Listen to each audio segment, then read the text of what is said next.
You're listening to the AV-IT Amplifier. Each week, we'll feature voices and ideas that need to be amplified in the higher education and pro-AV IT communities. This show is brought to you by higheredav.com. And now here's your host, Ryan Gray. Apologies for the radio voice again, but welcome back to the AV-IT Amplifier. I am your host, Ryan Gray. If it's Wednesday, you know that we are here with a new episode for you, and we are back for week 2 with my good friend and now your good friend, Mr. Tom Aldridge. Tom, would you please, again, introduce yourself and remind everybody who you are and what you do? I would. I am Tom Aldridge. I'm a technology project manager, project consultant for NV5. More detail this time, specifically in like the building technologies group. Yeah. NV5 is a big company. We do lots of different things. I work in the area that has AV, IT, acoustics, lighting, structured cabling. Not oil. You're not doing oil rigs? There's AV systems on oil rigs. There are AV systems. And have you been working on any AV systems and oil rigs? I have not. I'm looking for that opportunity. I haven't been able to write a proposal for that just yet. That's a tough supply chain issue if you're going to try and do that. It's niche, you know. It is niche. Okay. Well, thank you for coming back. You mentioned before that you have listened to some episodes to get prepared. Mm-hmm. Do you have notes for questions you think might be coming in this episode? I listened mostly to get a feel for what they might be, but I didn't really, it doesn't matter. Okay. I'm good. Yeah. All right, we're going to be fine. Okay, so I'm starting out with one of my standard questions. Here, I'll have to do one slightly embarrassing thing, which is in the last episode you mentioned, looking for and hiring people, and you mentioned, someone like me that came with certain skills, but like, I worked live event AV before I worked here, right? I got my CTS certification in order to apply for the job because it said it needed a CTS certification. And for anybody afraid of it, I mean, they've changed the test now, but like I got the book, I crammed for like 3 weeks, took it and passed it in order to apply for the job here. So I don't even know if I have a question at the end of this other than to say, and I've said this to you before, that I worked in live event, and my family and I wanted to come live in this area.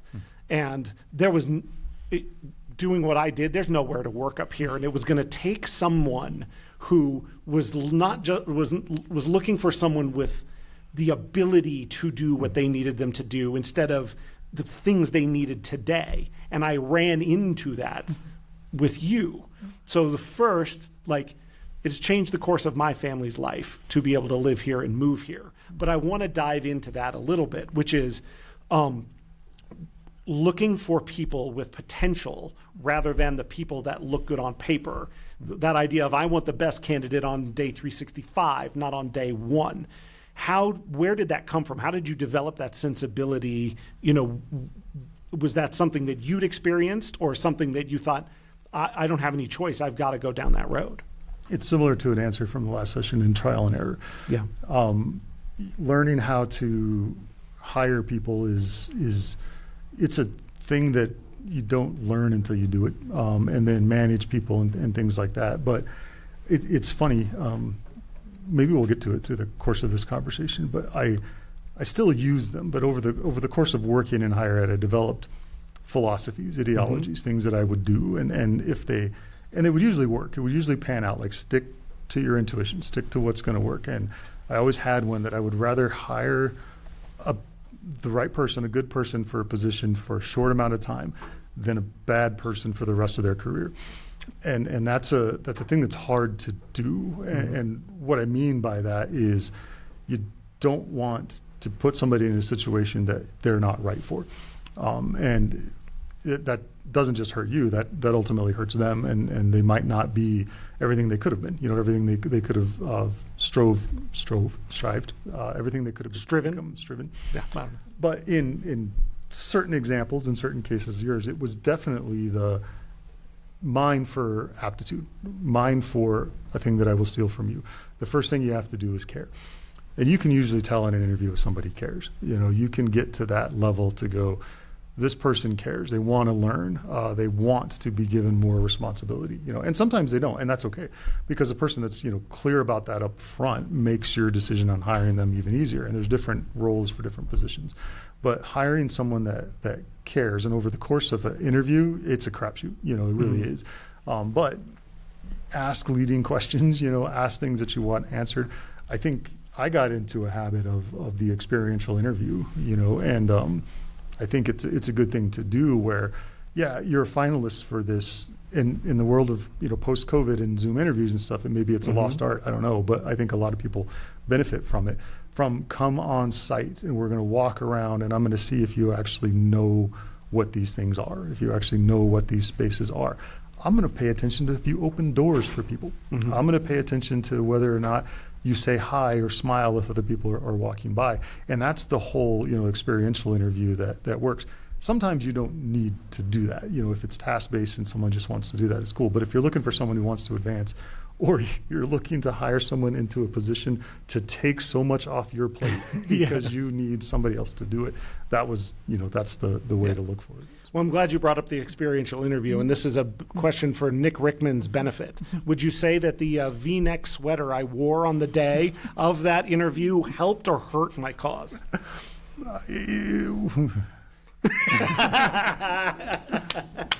If we were looking for reasons not to hire people, that could have been one. I didn't know about Yavapai County at the time. You're lucky I didn't show up in a suit. You know what I'm saying? We got a new provost here, and he's decked out. He's got nice shoes, suit, and it's slick. I was just like, yeah, man, Yavapai County will beat that out of you in like 6 months. You'll be in jeans and a bolo tie before you know it. It's a place that values comfort. This is true. You're here to be comfortable. Our keynote speaker showed up with a tie today, and the first thing he did is say, nobody else in this place is wearing a tie, and he pulled it off. So there you go. I would say you looked comfortable in that V-neck. I don't know. Didn't I? Thank you so much. I appreciate that. Okay.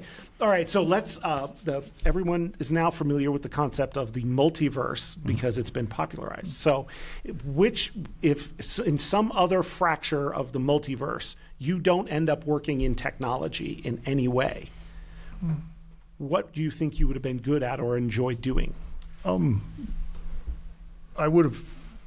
still think about this now. I'm not done with my career, forestry.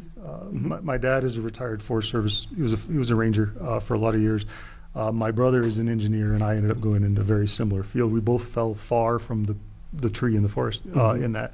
My dad was a ranger. He was an outdoorsman. He was a hunter, and did all that. And that always felt like a calling that would have been there if I hadn't found what I did. It's a good, lead into how I actually ended up working in technology was because of Yavapai College. I came here not really knowing what I want to do. I came here for school when I was 19 years old. And started taking classes, didn't really know what I wanted to do, stumbled into a couple of video production classes. And one of the instructors for one of my video production classes also worked for NAU in the TV services department as a broadcast technician. And he needed part-time people. So he was like, hey, you want to apply for this job? And I was like, sure. And I applied for it and went, oh, hey, this is cool. I'm running audio boards. I'm running mixers. I got to learn what compressor limiters were. I got to learn all this sort of stuff. I was like, this is cool. I really like this. It doesn't have anything to do with trees and range and wildlife management, so it's pretty far from my dad. But that's I knew it growing up. I'm more comfortable in the woods like sometimes than I am in crowded technology sort of spaces. But that's where I felt like I would have landed otherwise. It's a good answer. So I go two ways on follow, but one of the other questions I like to ask people is, do you consider yourself an introvert or an extrovert? And you almost kind of gave an answer to that, which is some days I'd be better off out in the woods, you know what I'm saying, than...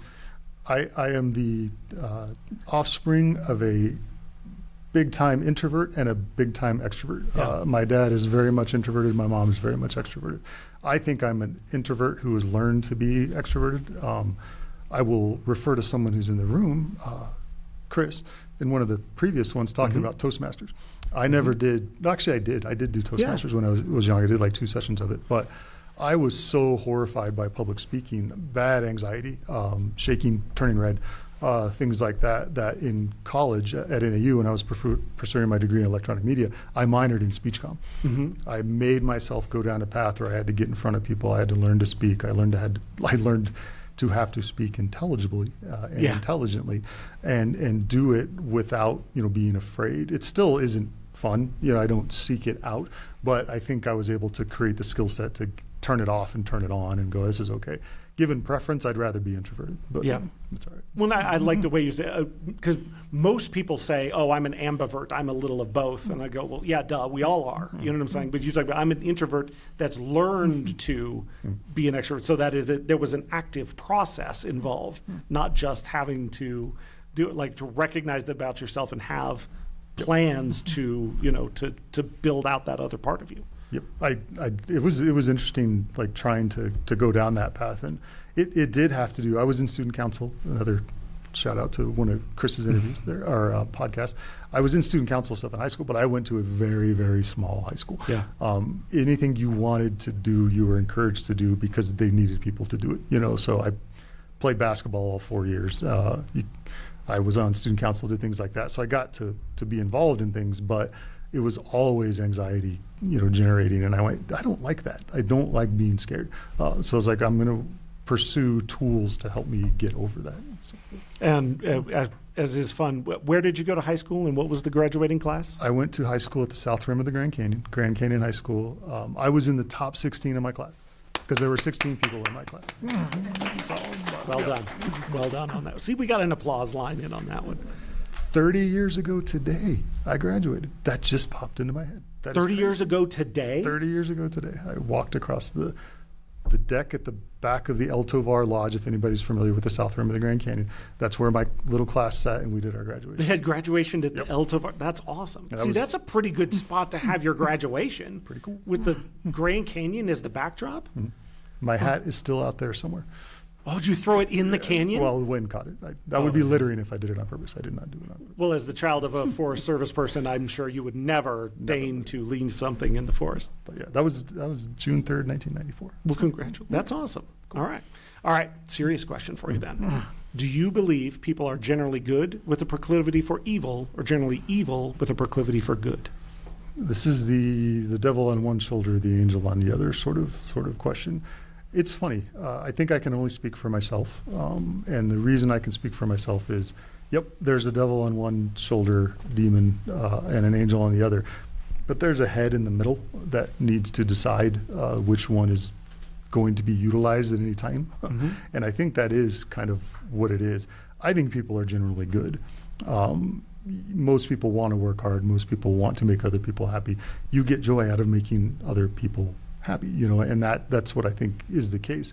But as far as getting things accomplished and doing things, that's similar to, are you process driven or results driven? It's a very similar sort of question, and I'm like, well, that depends. What do you want me to say? No, it's a at any point in time you may need to listen to the good side or the bad side, not to go out and do evil things, but you may need to put yourself in situations that the angel might not want you to be in, but that might only be because you're afraid of going into the situation. You might need to listen to the other side and go, hey, if you take this risk, if you make this leap, if you do this, you may end up being better for it. You may end up, and sometimes you're not. Sometimes it's flat out a mistake. You got to own your mistakes. But that's kind of, I think most people are good, but don't pretend that the other side's not there, because you might need to delve into it every once in a while. So you almost touched on, and now I'm not going to get your quote right, but the different comfort versus change.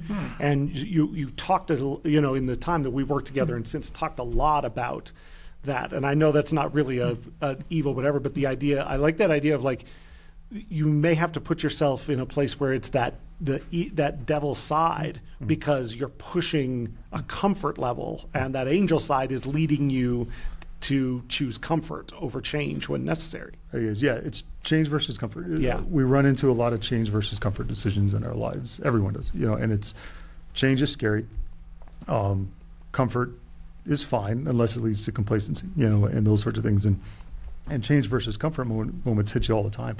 It's a great term, and it really hit home. Change versus comfort is one of my roommates when I lived here in Prescott going out by college, his younger brother ended up being in a band.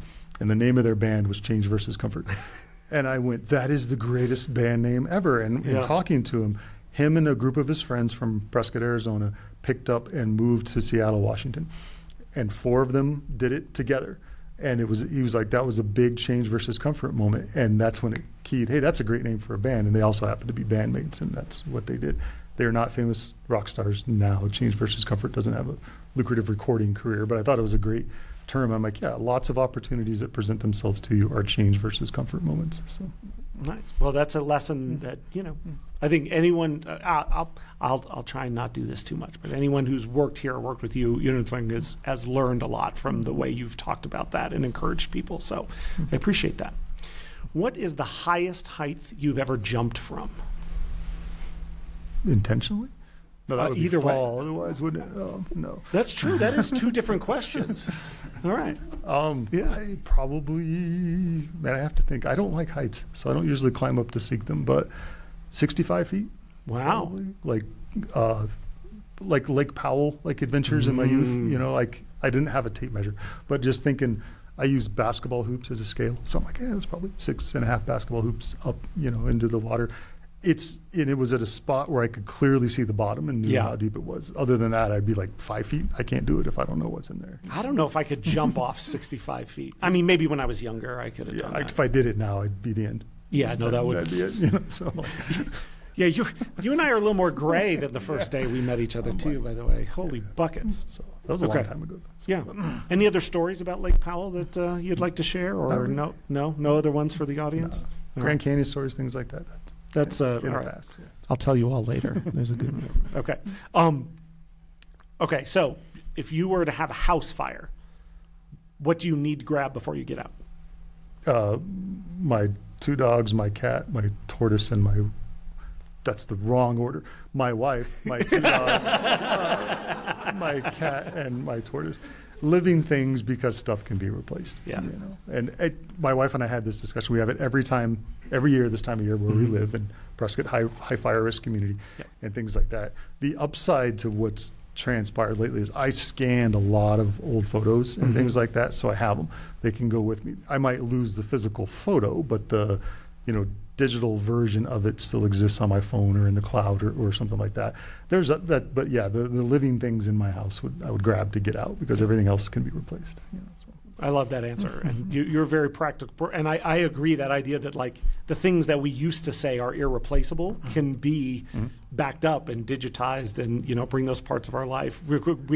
Molly and I, we went through that with it is a high fireplace, and we actually had a little bit of a fire thing that happened when we were in the middle of renovating a thing in Sedona one time, where we had to and it made you think, like, really, when it came down to it, what do we really need to take? And right now we have a box about the size of a shoebox, and in it is literally like Christmas ornaments that my great grandmother crocheted, right? But there's nothing besides that small amount of stuff that is actually of any value that we couldn't replace or walk away from. Yeah, we do have a similar box to that. It's like, I don't know, it's a file cabinet that I know if you open it up, here's what's important.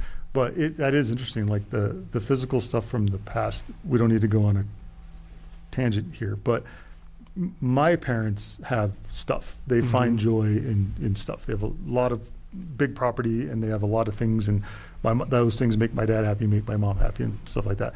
My wife's parents, and especially like my wife's grandparents, were the opposite. Whittle down, because people are important, experiences are important. So kind of being a balance between the two of those is where I'm like, stuff is stuff. It's all right. Nice. All right, this is a question just for you. What is the largest thing you've built out of unistrut, all thread, or 2-inch OD pipe?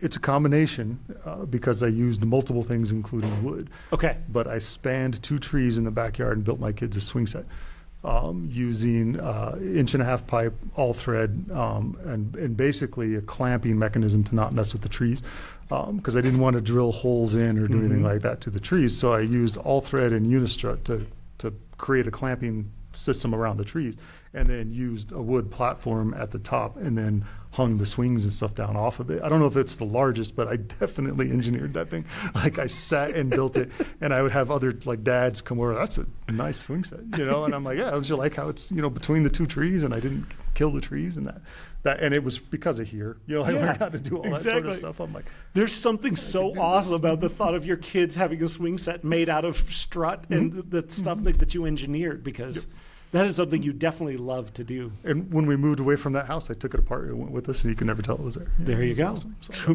Perfectly portable. All right. So that's a great answer. I love that. Okay. Let's go here. What was your first job? I worked in the kitchen at a pizza restaurant. Really? Yep, I was a cook. I was 15, probably. The first summer I worked there. Shouldn't have been running some of the food slicers, but I was the most responsible person in the kitchen. So that was kind of an interesting scenario. But it was definitely a summertime gig place, and I worked in the kitchen and did that. I did it for like 3 summers. And then at the same time, I also worked at the front desk at a hotel. Yeah, doing that, so. a little hospitality industry. Yep. So what are the lessons you learned at those things that continue to serve you? I think I think I'm fortunate in this, but I've almost always worked for good people, like for really great people. And when you key in on that and learn, hey, I think you're a good person, I would like to learn from you. It's crazy how far that goes.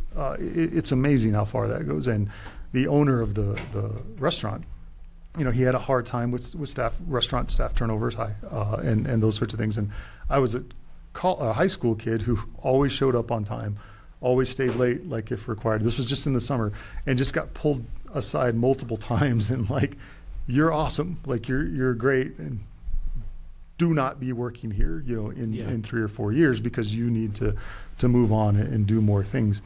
And it wasn't a don't work here because don't want you here. It was if you want to stay here, I would rather see you go into management or go open another restaurant for me, you know, and stuff like that. And I'm like, I'm 16, man, you're freaking me out. But that stuck with me. Like, just ask people if they'll share information with you, and most will. You know, sometimes it might take longer. People can be siloed. They can be concerned about what you're going to do with the information they're responsible for. But it's trust, you know, and get people to trust you, and the doors open wide. So. What's something you're really proud of? Really proud of? Well, the default answer is my family. Like, I'm proud of my kids. They make tons of mistakes, and that's awesome because they're human beings, and I'm proud of them. I'm proud of some friendships that I have. I'm proud of, you know, my family. I love my parents. I love my brother, my sister-in-law, my nieces and nephews, and my other brother-in-law and my niece and nephews there. But I built some relationships at a time when I needed to build strong relationships. When I was like 19, 20, not necessarily the world's best decision maker. And I fell in with a group of guys that became my like surrogate brothers. Yeah. And I'm really proud of maintaining that friendship with those guys to this day. You know, some of those friendships are now creeping up on 30 years old. And we still get together frequently. We still barbecue at each other's houses when we can. I still play softball with some of them. You know, it's one of those things where I'm very proud of the relationships I've been able to create. And it's not just those friendships. I think there's people that pass through out by college, especially student workers. And I was one, you know, before I came on. But you see people, and you might not see them again for 15 years, but if you made an impression, or if they made an impression, it's like not a day has passed. I'm proud of those relationships. So that's a great answer. I love that answer. Thank you. You're welcome. All right, I'll switch gears. What's the best sandwich? The best sandwich? It's going to have to be the Vic special from Nick's Feed Your Face here in Prescott, Arizona. Please describe. Genoa salami, cabbage, just the right amount of oil on it. Little mayo. I'm not a big fan of tomatoes, so I take those off. But the bread is amazing, and Nick's has been in Prescott for a very, very long time. It's a great sandwich. There's one in Flagstaff that's close, and that's the Crystal Creek Sandwich Company. Yeah. And the Crystal Rapids is a good sandwich too. I would not use lettuce, and I would put sprouts on it. It's amazing. It's a good sandwich. But Nick's is definitely the best. So. Okay. Everyone come and go to Nick's Feed Your Face. Yes. Okay. Good place. you and I have discussed on a number of times a goal that you have for retirement. Mm-hmm. Has that changed in any way, or do you still have that priority in place? I do not want to have to wear shoes. So that is my retirement goal. I didn't really think until pre-COVID that meant working from home, because I was like, I don't have to wear shoes, and I'm like, that's not what I meant by it. I meant I want to live like on the beach or something like that, where I don't have to wear shoes, and I can walk around. I think that's still the goal. I don't know what all will transpire, to make that happen. And everybody wants to live on the beach now, so I don't know. You can't live in the forest and not wear shoes. That can be dangerous, But I'm on the beach. Maybe not on the beach either, but that's my goal. That's funny. I hadn't thought of that. That kind of messes up the saying now, doesn't it? Man, half the world can not wear shoes. I realized I hadn't worn shoes for like 3 days once at home. I'm like, I'm living the dream. Yeah, this is great. This is what I wanted to do. Behind a computer screen was not exactly what you were thinking to go along with that, I don't think. Yep. Okay. First, so last three questions for everybody. Okay. Third to last question. What is a question that you wish people would ask of you, but nobody ever does? I don't know.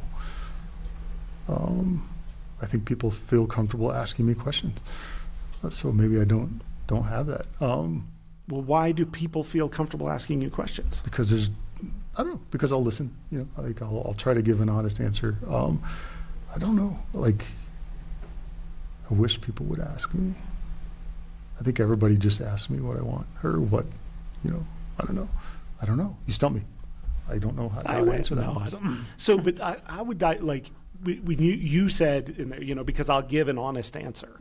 And we all know a lot of people who we know that's not the case for. You're 100% somebody I believe would give an honest answer, not not in a mean way, even if it needed to be that. But you've cultivated the ability to, I think, be truthful with people in a lot of different roles, especially say bosses or other people over time. So is that something that you had to work on, or something you think came natural, or would you even agree with that assessment of you? I think it depends on the situation. And my version of history is probably different than yours. That just happens. Like I'm looking at through my perspective, and my wife is I told you this many times. She's an academic advisor and kind of career coach. She helps people make decisions on what they want to get out of their education so they can get more out of life. But she's not afraid of asking, like there's no question she won't ask, and that's kind of the thing, the guiding thing. Like, and the primary one is, what's your problem? I'm like, like what is your problem? I don't know. I don't know what it is, so that's funny. All right, so we'll put that down. What's something that people, well, no, I guess you do ask what's your problem all the time. So we'll just leave it at that. What is your problem? Cool. All right. Second to last question. If people did want to get in contact with you and follow up on things that you've talked about, how would they do so? They tom.aldridge@nv5.com or Tom Aldridge on LinkedIn. There's several of us, but I'm the only one that works at NV5 that I'm aware of, so you can find me there. I did think of something. It's a sarcastic answer. Love it. What do you think of escalators?